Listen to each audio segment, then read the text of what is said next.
Bonjour. Alors effectivement, on a nommé mes différents dossiers et je suis responsable du dossier de la santé et sécurité au travail à la CSN et celui de la langue française. Quelle belle occasion de jumeler les deux dossiers et de voir en fait l'incidence de la connaissance ou de la méconnaissance de la langue française sur la santé et sécurité au travail.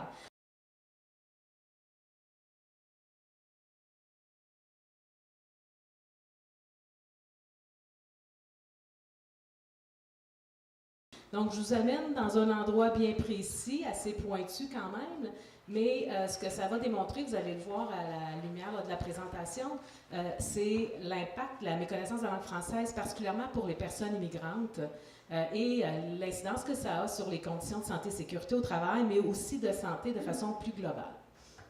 Bon, je suis adjointe au comité exécutif de la CSN, j'y milite depuis longtemps. La CSN, et Eric en parlait tantôt, est très impliquée sur les enjeux de la langue française depuis toujours.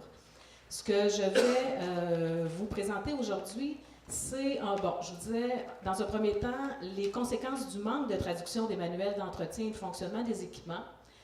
Donc, l'incidence que ça a sur la santé et sécurité des travailleurs, des travailleuses, plus de langue francophone.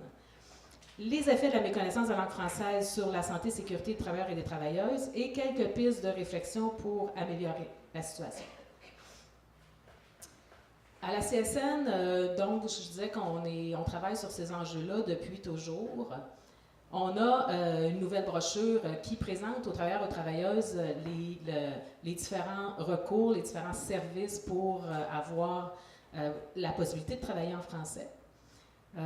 Pour nous, c'est essentiel d'avoir le droit de travailler en français, d'avoir le droit d'avoir des outils, des modes d'emploi compréhensibles dans l'utilisation de notre travail, le droit de comprendre les directives de l'employeur et de se faire comprendre, et le droit d'avoir aussi une vie syndicale qui permet de partager et d'être inclusif dans les milieux de travail.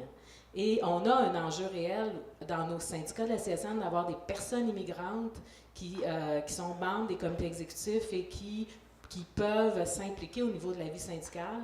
Et c'est souvent un enjeu parce qu'ils ne connaissent pas assez bien la langue française et ils sont mal à l'aise pour assumer ces postes de dirigeants syndicaux-là.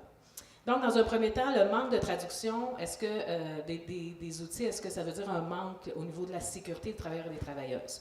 Quand on organise des activités de formation en francisation, c'est souvent ce qui ressort. Les gens nous disent qu'il y a absence de traduction des outils et des manuels d'utilisation. Il y a eu des cas, entre autres un cas d'un travailleur qui est mort et parce qu'il ne connaissait pas bien l'utilisation de la machinerie. Donc, ça peut avoir des impacts assez dramatiques.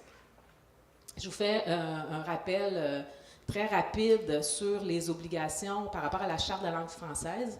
Quand c'est dans une entreprise de plus de 50 employés, il y a une obligation de franciser tous les outils de travail, la machinerie, l'équipement, les logiciels. On oublie souvent les logiciels, mais ça fait partie du quotidien de beaucoup de travailleuses et de travailleurs.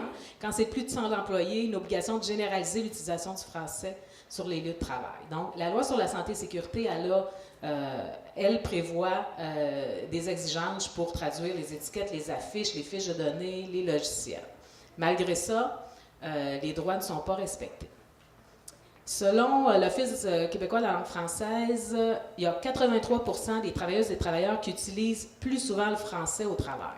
C'est quand même un pourcentage important, mais ce n'est pas 100%. Il y a 26,8% des personnes travaillant plus souvent en français qui utilisent régulièrement l'anglais. Donc, ils travaillent en français, mais quand même, elles ont une obligation d'utiliser l'anglais dans leur travail.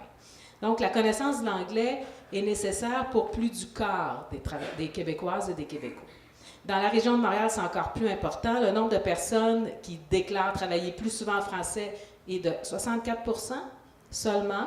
Dans la couronne de Montréal, c'est 30% des gens qui utilisent l'anglais régulièrement et sur l'île de Montréal, c'est 45%. Donc, c'est très important.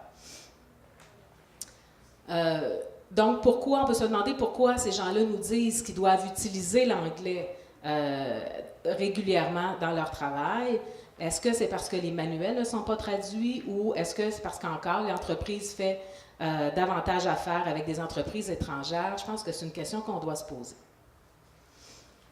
Donc, la traduction des manuels, une mauvaise compréhension du manuel d'utilisation peut s'avérer très dangereuse.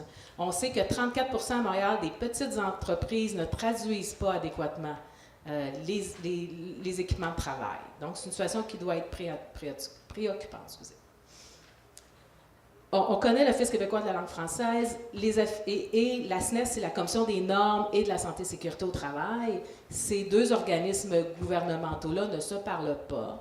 Il n'y a pas, donc, sont chacun dans leur univers. Donc, on ne peut pas bien analyser les problèmes qu'on vit sur la santé et sécurité au travail en lien avec la langue française. Donc, nous, on recommande qu'il y ait des études, je reviendrai un peu plus tard, pour documenter un petit peu plus ces éléments-là. Donc ça concerne souvent les travailleurs, les travailleuses francophones qui ont affaire à des manuels d'utilisation qui sont habituellement en anglais, bien entendu.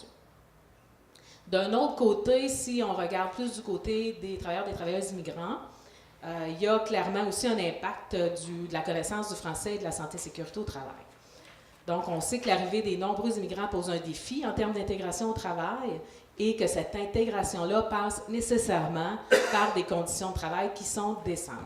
On sait aussi que la précarité en emploi est davantage reliée aux travailleurs et aux travailleuses immigrants qu'aux autres citoyennes et citoyens. Les personnes immigrantes doivent faire face à des importants obstacles dans la recherche d'emploi.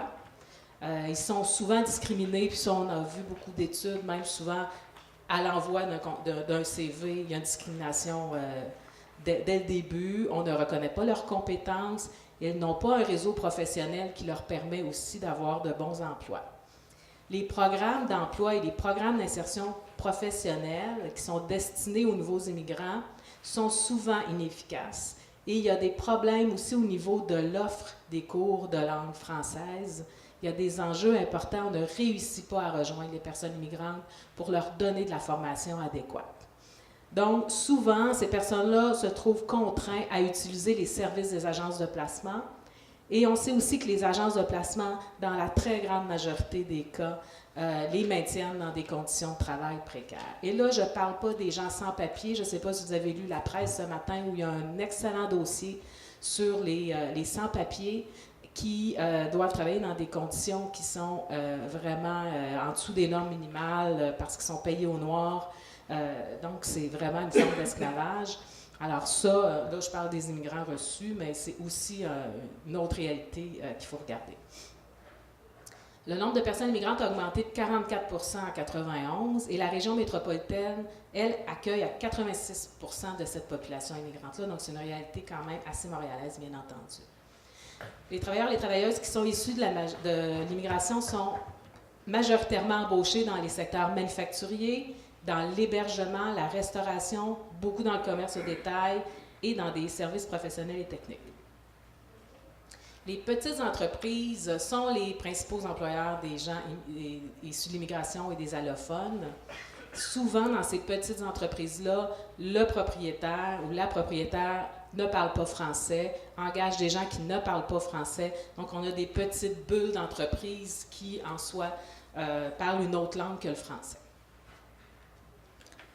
On sait que les travailleurs migrants sont sujets à occuper des emplois de faible qualité, je l'ai dit tantôt.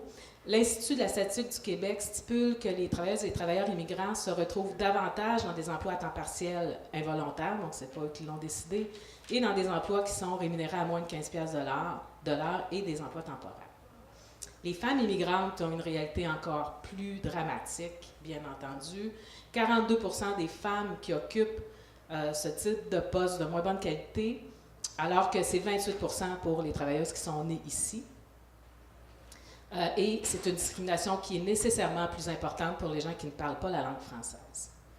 La majorité des immigrantes arrivent au Québec qui parlent le français est de 60,4 %. La difficulté est beaucoup plus grande pour celles qui ne maîtrisent pas le français, malgré l'offre de cours dont je vous parlais tantôt.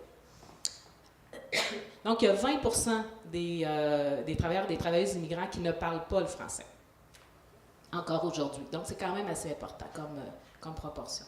Statistique Canada a démontré qu'à leur arrivée, les personnes immigrantes sont en meilleure santé que les gens qui sont nés au Canada, ce qui est assez étonnant. Mais malheureusement, leur état de santé chute après leur arrivée au Canada. Donc, pourquoi? On peut se demander, ils arrivent en meilleure santé, finalement, il y a un déclin de leur situation de santé. Bien, on a étudié cette question-là et ce qu'on se rend compte, c'est qu'il y a une différence dans les soins qui sont reçus par les personnes qui ne parlent pas bien la langue française au niveau de la santé. Donc, les gens qui ne maîtrisent pas la langue commune, la langue française, sont plus exposés à des erreurs médicales ou à des complications. Et il y a des problèmes au niveau des consentements éclairés et au respect de la confidentialité des dossiers. Donc, ces gens-là ont une difficulté à recevoir des soins et à bien comprendre les enjeux. On sait quand on reçoit un diagnostic, parfois, même quand on parle la langue du médecin, on est stressé, on est énervé, on ne comprend pas tout. S'il y a une barrière au niveau de la langue, c'est beaucoup plus important. Donc, ces gens-là ne comprennent pas souvent le diagnostic, ne comprennent pas non plus les soins qu'ils ont à avoir. Donc, c'est pour ça qu'on assiste à un déclin de leur situation de la santé. Par rapport à la santé-sécurité au travail, près de la moitié des travailleurs qui sont touchés par une lésion professionnelle sur l'île de Montréal sont issus de l'immigration. Pourtant, ils ne représentent que le tiers de la population. Donc, ils sont plus souvent blessés ou malades du travail. Et ça ne tient pas compte de la sous-déclaration. On sait que les personnes immigrantes, souvent, de peur de perdre leur emploi ou par une méconnaissance des structures et des lois du Québec, ne feront pas de déclaration de leur accident professionnel. Donc, c'est probablement plus important que ça. La durée d'indemnisation est aussi plus élevée pour les personnes immigrantes, donc on peut supposer que la gravité des blessures ou des maladies est plus importante. Et les femmes immigrantes sont plus à risque aussi d'avoir un accident de travail à cause de la nature de leur travail. Ils sont souvent dans des secteurs où il y a plus de risques au niveau de la santé et sécurité. On a parlé des agences tantôt. Le tiers des salariés des agences de placement sont nés à l'extérieur de Montréal. Et il y a aussi une étude assez récente qui parle des conditions dangereuses et des conditions précaires de ces gens-là. Souvent, juste pour connaître là, le fonctionnement de la Commission des normes et de la santé et sécurité au travail, quand un employeur a un mauvais dossier parce qu'il y a beaucoup d'accidents de travail, ça lui coûte plus cher en cotisation à la SNES. Donc, ces employeurs-là ont tendance à faire affaire avec des agences de placement pour les emplois plus dangereux, pour externaliser les risques finalement, et ça n'apparaît pas dans leurs statistiques. Donc, les travailleurs et les travailleuses d'agences sont plus souvent appelés à occuper des emplois dangereux. Donc, je pense que c'est assez bien démontré qu'il y a une incidence sur le fait de mal connaître le français, le taux des lésions indemnisées. Et les barrières linguistiques nuisent aussi, comme je disais tantôt, à la connaissance des ressources en santé et sécurité et des lois en santé et sécurité. Quand il y a réintégration au travail, c'est aussi un problème. Si la personne s'est blessée, ne peut plus occuper le même travail, on doit lui trouver un emploi convenable, donc un emploi semblable dans une autre entreprise. Souvent, ces personnes-là, on disait tantôt, dans des petites entreprises, vont travailler dans des petites entreprises où ni le propriétaire, personne ne parle le français. Ils peuvent se débrouiller pendant des années, mais si on doit les relocaliser, on n'est pas en mesure de leur trouver un nouvel emploi. Ça devient vraiment une limitation fonctionnelle, donc une impossibilité de les relocaliser ailleurs. Donc, il y a un lien clair entre le phénomène de l'immigration, la méconnaissance de la langue française et de la santé aussi d'une population. Donc, quelques pistes de réflexion, je vais aller rapidement. On veut qu'il y ait entre le QLF et la SNES un meilleur arrimage, plus d'utilisation, plus de recherche aussi pour bien documenter les problèmes de santé et sécurité des gens en lien avec la langue française. Comme organisation syndicale, on peut agir, nous, au niveau des comités de santé et sécurité et de la formation syndicale. On peut aussi aider à la formation pour des cours de francisation. On pense que la francisation doit être assumée entièrement par l'État québécois. On pense que les sessions de formation en francisation doivent nécessairement compenser 100% les salaires perdus. Ça doit se faire en entreprise, donc il y a encore du travail à faire de ce niveau-là. On doit avoir une meilleure connaissance des intervenants en santé et sécurité sur les problèmes interculturels. Ces gens-là ne sont pas formés pour bien connaître la réalité des personnes. On doit aussi augmenter le temps d'intervention pour la réadaptation et la recherche en emploi pour travailler avec ces gens-là et soutenir les petites entreprises qui sont des lieux d'intégration. Et finalement, bien analyser ce qu'on appelle une analyse différenciée selon les sexes pour voir la réalité particulièrement vécue par les femmes.